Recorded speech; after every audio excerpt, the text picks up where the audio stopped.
The life of Saints Peter as fishers of men, the conversion of Saints Paul, and the graces that brings the pilgrims of hope. As Jesus was walking beside the Sea of Galilee, he saw two brothers, Simon called Peter, and his brother Andrew. They were casting a net into the lake, and they were fishermen.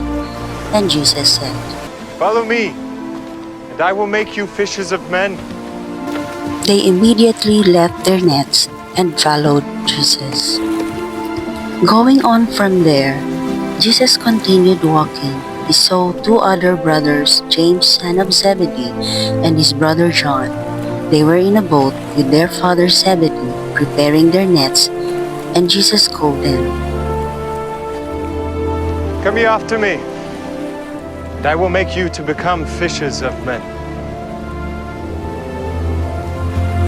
And immediately they left the boat and their father and followed Jesus.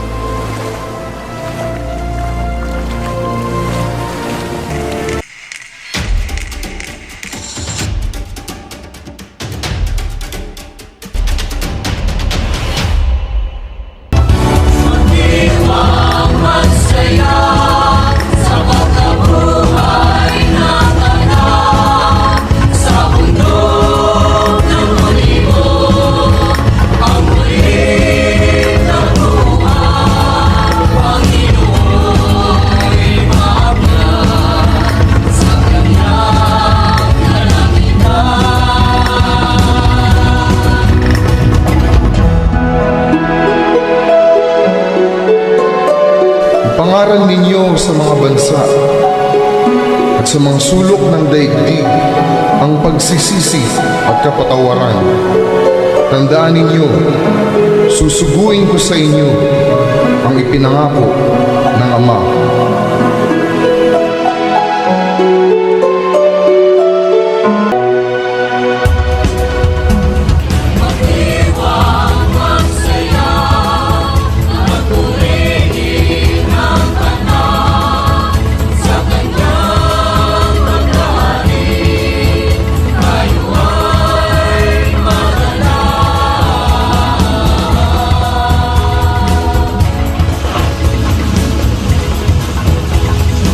Makalipas ang 50 araw ay sinugo ng Diyos ang Espiritu Santo at sa pagtanggap nila nito ay nakamtan nila ang mga pambihirang biyaya.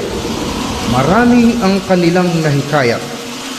Samantala, isang Saulo ang kinatatakutan ng mga tagasunod ni Jesus.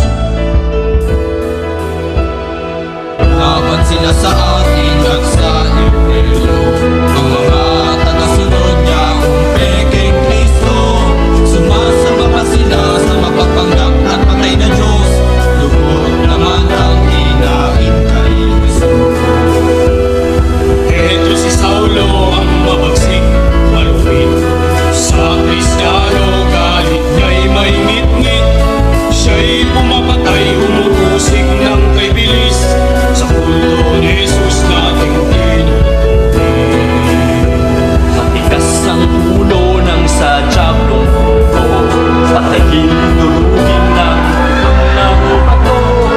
Tulad ni Esteban, kung martir ni Kristo, pawang kalokohan at ibang lang kayo.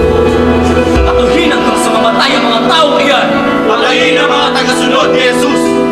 Patungo si Saulo sa Damasco nang hindi ang araw at doon ay nagsalita sa kanya si Jesus. Saulo, Saulo, bakit mo ako pinag-inusis? Sino ka ba, Panginoon? Ako si Jesus na iyong pinag-inusis. Kailanman ay hindi kita inusin.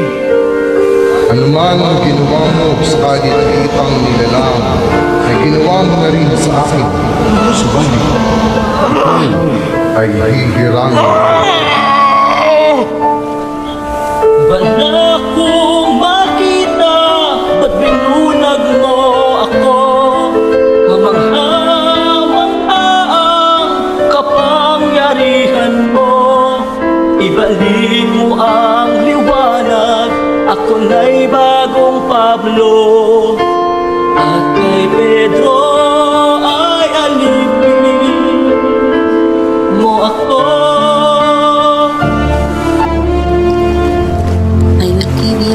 pilgrims of the kingdom of heaven.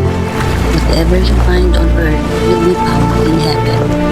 Whatever you loose on earth will be loosed in heaven.